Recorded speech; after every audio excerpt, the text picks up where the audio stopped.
Sir, I would like to correct the record, sir. Sir, it was Rajshekhar Reddy, MIM and Congress both together were successful in getting the 4% reservation, sir. One cannot take this credit. We cannot forget Rajshekhar Reddy, sir. And Rajshekhar Reddy was a true gentleman, sir. Because of his nature, we were together, sir.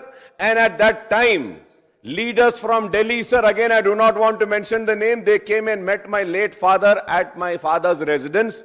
My father told, include in your manifesto about reservation to Muslims.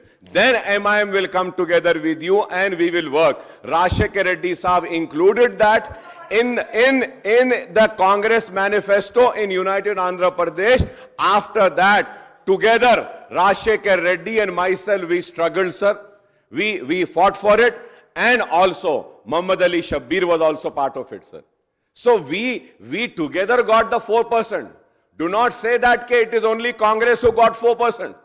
This is unfair. We were also part of it. And then, sir,